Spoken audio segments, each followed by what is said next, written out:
Welcome to our channel instrumentation question and answer professional. आज हमारा session है force balance positioner and motion balance positioner. हमारे कुछ professional इसके बारे में पूछा था कि फोर्स बैलेंस और मोशन बैलेंस पोजिशनर क्या होता है, तो आज हम शॉर्टली इस पे जो है वो डिस्कस करेंगे। तो चलें, अगर आप हमारे चैनल पर नए हैं तो हमारे चैनल को सब्सक्राइब कीजिए और साथ ही साथ बेल को भी टच कर दीजिए ताकि हमारी हर आने वाली वीडियो सबसे पहले आप तक पहुंचे, जो कि आपके प्रोफेशन को इम्प्रूव करे। चलें प्रोफेशनल, सबसे पहले हम देखते हैं कि पोजीशनर क्या है। आपको पता है कि पोजीशनर कंट्रोल वाल्व की बहुत ही इम्पॉर्टेंट एक्सेसरी है और इंटरव्यू में इसके बारे में बहुत ज़्यादा क्वेश्चन होते हैं।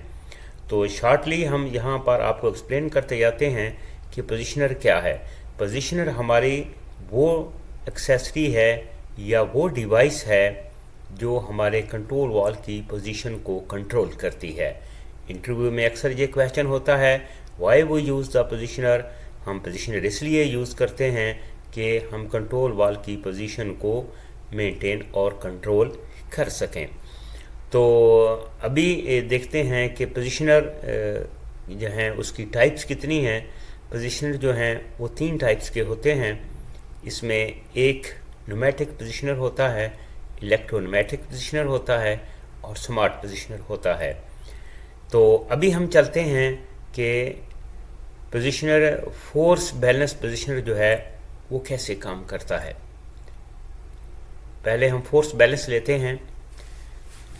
ये हम आपको पोजीशन का इंटरनल जो ड्राइंग जो रहती है, इसकी इंटरनल स्कीमेटिक जो रहता है पोजीशनर का, एज पर इंटरनल ड्राइंग के आपको एक्सप्लेन करते हैं कि ये हमारा एक न्यूमेटिक पोजीशनर है जिसमें जो कि कंट्रोल वाल्व के साथ लिंक है। हमारा ये फीडबैक जो स्टेम के साथ हमारी लिंक्ड होती है और ये पोजीशनर के साथ जो है वो कनेक्टेड होती है। और आपको पता है कि इस न्यूमेटिक पोजीशनर यहाँ पर हमने मेंशन किया हुआ है 100 PSI जो है वो इसको एयर सप्लाई दिया हुआ है, लेकिन डिफरेंट पोजीशन का डिफरेंट सप्लाई होता है। तो इसमें आगे जो है वो एम्पलीफाइंग रिले लगी हुई है और उसकी आउटपुट जो है वो हमारे एक्चुएटर को जाती है। लेकिन ये काम कैसे करता है, इसको फोर्स बैलेंस क्यों कहते हैं? इसको फोर्स बैलेंस इसलिए कहते हैं कि इसमें हमारा एक फ्लैपर नोज़ल सिस्टम लगा होता है। फ्लैपर एक जो है जो नोज़ल के फ्रंट पे जो इंस्टॉल्ड होता है और जहाँ पर हमारी सप्लाई है वहाँ पर सक्शन लगाकर, सक्शन छोटी सी सक्शन होती है, उसके थ्रू जो है वो नोज़ल को सप्लाई जा रही होती है और वहीं से ही एक टी ऑफ करके एम्पलीफाइंग रिले को जाती है। और कंट्रोल सिग्नल जो हमारे कंट्रोलर से आ रहा होता है या DCS से आ रहा है, DCS में आपको पता है कि 420 मिलीम्स आ रहा है, तो वहाँ पर I2P कन्वर्टर जो है वो इंस्टॉल कर दिया जाता है जो हमारे इलेक्ट्रिक सिग्नल को न्यूमेटिक सिग्नल में कन्वर्ट करता है। और 3 to 15 PSI सिग्नल जो है जो इस बेलो जो हमारी लगी हुई है इसको पुश करता है। जो ही पुश करता है तो ये फ्लैपर जो है ये नोज़ल को ब्लॉक करता है। नोज़ल को ब्लॉक करता है तो प्रेशर जो है वो बैक प्रेशर इंक्रीज़ होता है एम्पलीफाइंग रिले में। यहाँ पर जो है वो मल्टी डायाफ्राम्स रहते हैं, उसकी एम्पलीफाइंग रिले की अलग से सप्लाई है और ये जो है बैक प्रेशर जो है इसको ये एक हमारा ऐसा एम्पलीफाइंग रिले में कंट्रोल सिग्नल का काम करता है और जिससे हमारा जो है वो एक इसके अंदर जो है वो एक आप कह सकते हैं कि ग्लो वॉल की तरह एक पॉकेट वॉल रहता है।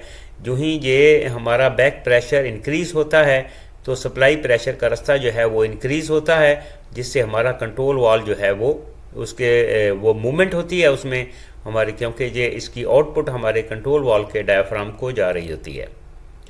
और जो ही डायाफ्राम ये फेलियर एयर फेलियर जो है ये क्लोज है, जो ही एयर इसमें जाएगी तो ये वाल्व जो है वो ओपन होगा। अभी जो ही वाल्व ओपन होगा, फीडबैक लिंक कनेक्टेड है, इससे हमारा फोर्स बीम के साथ जो है इसका ये कनेक्टेड होता है फोर्स बीम के साथ। तो इस तरह ये इसको बैलेंस करता है। और जिसको हम जो फलक्रम भी कहते हैं, फोर्स बीम भी कहते हैं, और ये फलक्रम होता है।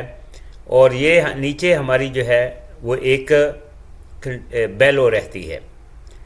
यानी कि अभी इसमें फोर्स कैसे बैलेंस हो गई, एक तरफ हमारा सिग्नल है और एक तरफ हमारा फीडबैक लिंक है। तो ये दो फोर्स जो हैं इसको हम फोर्स बैलेंस कहते हैं। इसी वजह से इसको फोर्स बैलेंस कहा जाता है। उम्मीद करते हैं कि हमारे प्रोफेशनल का ये कंसेप्ट कि फोर्स बैलेंस क्या होता है कि हमारा फीडबैक लिंक की फोर्स और सिग्नल की फोर्स दोनों बैलेंस होती हैं, तो इसको फोर्स बैलेंस कहा जाता है। अभी प्रोफेशनल हम आगे चलते हैं कि मोशन बैलेंस क्या होता है। मोशन बैलेंस, अब यहाँ पर जो है सेम हमारा पोजीशनर का इंटरनल सेम है, लेकिन मोशन बैलेंस इसलिए इसको कहा जाता है कि यहाँ पर अब ये देखें कि बेलो जो हमारा कंट्रोल सिग्नल है और फीडबैक लिंक ये दोनों इक्वल हैं। ये मोशन बैलेंस हो गया, यानी कि हमारा कंट्रोल सिग्नल और कंट्रोल वॉल का फीडबैक लिंक हमारे फ्लैपर जो हमारा जो फ्लैपर नोज़ल जो है, ये एक बीम जो है ये फ्लैपर का काम करता है, और नोज़ल हमारी जो है जो सप्लाई देती है, जो आउटपुट देती है हमारे कंट्रोल वॉल के डायाफ्राम को। तो ये इसको जैसे हमारा वॉल ट्रैवल करता है, यानी से एज़ पर द सिग्नल हमारा वॉल ट्रैवल करेगा और नोज़ल जो है वो ओपन होगी या शट होगी, यानी उसकी जो वेंटिंग जो है कंटिन्यू वेंट रहता है वहाँ पर। तो वो कंटिन्यू वेंटिंग जो है उसकी हमारे एयर प्रेशर की इंक्रीज़ होगी, डिक्रीज़ होगी as per the signal proportional to the travel of the control valve. तो इसलिए इसको मोशन बैलेंस कहा जाता है। फंक्शन दोनों का एक है, फोर्स बैलेंस का भी और मोशन बैलेंस का भी।